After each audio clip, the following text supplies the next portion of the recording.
Hi, I'm Spiffy Jiffy.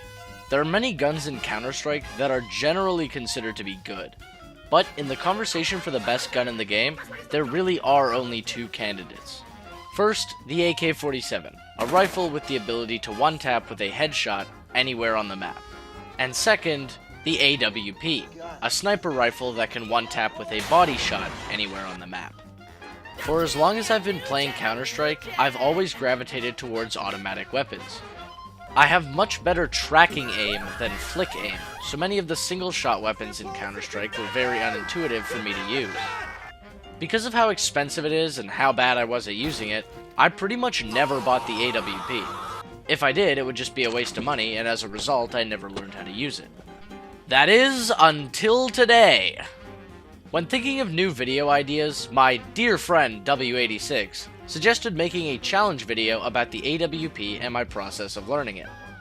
I naively thought, that would make great content, this is gonna be so much fun! But I really had no idea what I was getting myself into. So before we actually get into the challenge, let's talk about the rules. This challenge will last 7 days, and in those 7 days, I must 1. Play at least 1 game of CS per day. This really ended up being more like 2 or 3 games a day, because I needed clips, but whatever. 2. If I have the money, I must always buy the AWP. I didn't do a perfect job of following this rule, but for the most part I was pretty good. And 3. If I don't have the money for an AWP, I can buy a deagle or a shotgun. Both of these weapons help me practice my flick aim, and shotguns also give massive kill reward, which helps me buy more AWPs. With the rules out of the way, let us begin on the first day of the challenge.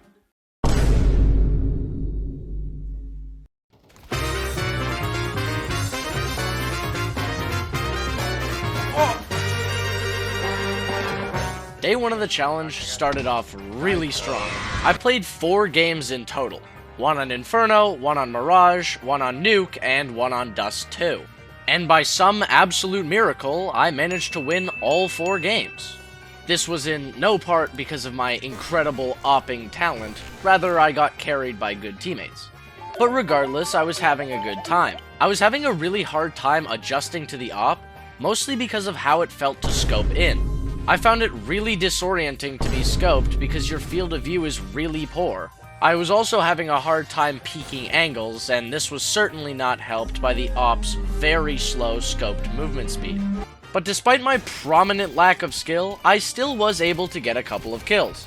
And thanks to my teammates being cool people, I actually had a lot of fun on day 1, and I was looking forward to further improving my skills with the AWP throughout the challenge.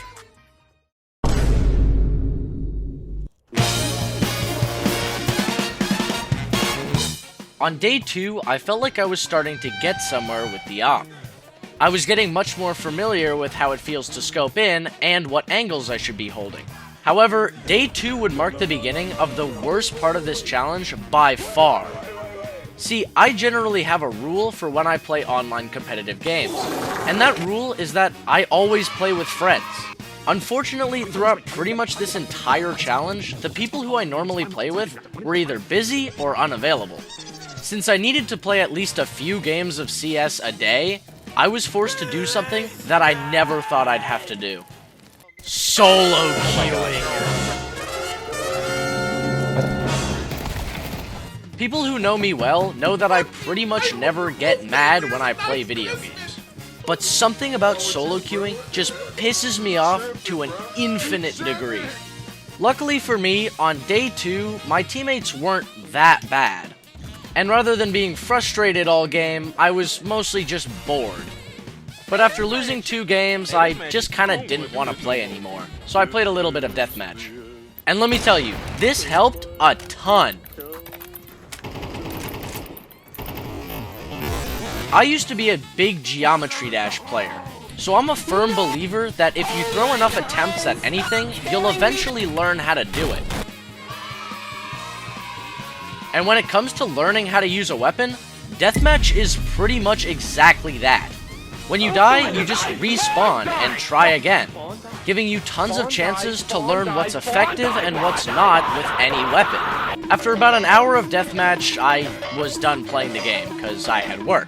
But overall, I'd say day 2 was a very successful day for learning the AWP. Days 3 and 4 were the worst days of the challenge by far. Fuck!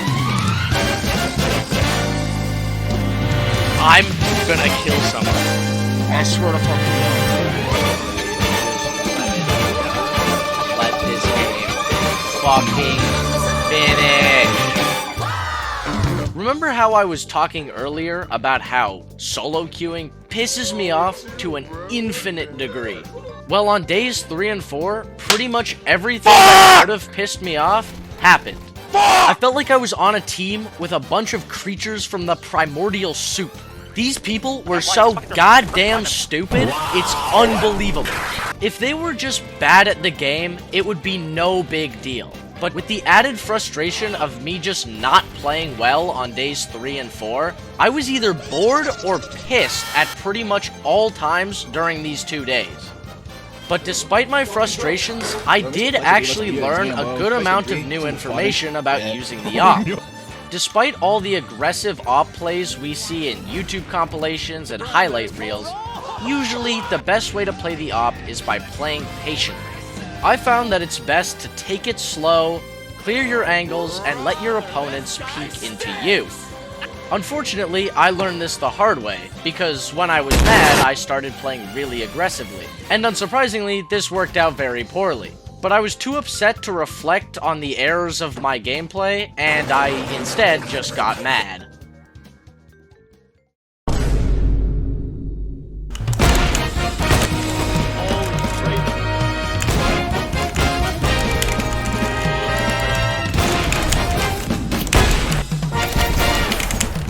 On the 5th day of the challenge, things were finally starting to look up for me.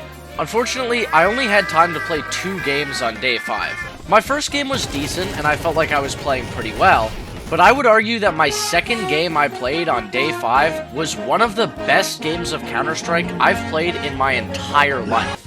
I had good teammates, I was hitting my shots, and I was feeling really confident with the AWP.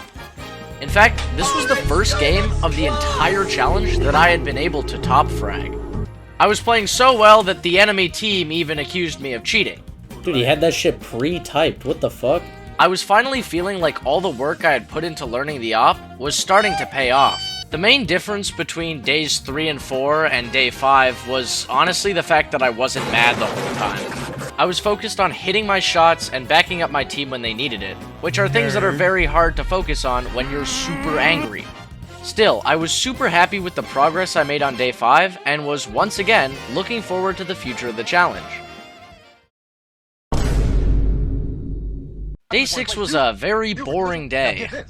I woke up late and had work for most of the rest of the day, so I only ended up having time for 1 game of Counter-Strike. From what I remember, the game was fine, I played pretty well, but my clipping software was bugging, so no clips, unfortunately. I don't think there was much to clip anyways, I'm gonna be honest. Finally, day 7, the last day of the challenge, and my friend who I normally play with was finally back and ready to play some Counter-Strike. I'm so dead.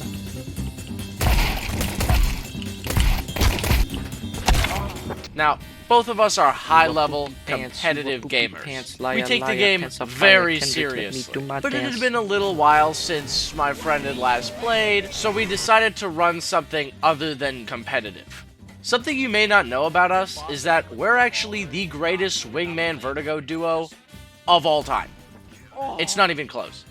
And so what better place to show off my improvements with the AWP than on Wingman Vertigo? And let me tell you, this went really well. After a whole bunch of Wingman, we finally decided that we were going to play some competitive. And thanks to my warm-up, I played quite well. After a couple hours of playing Counter-Strike, both of us needed to go, and thus marked the end of the challenge. Oh, what a shot. Oh, what a shot!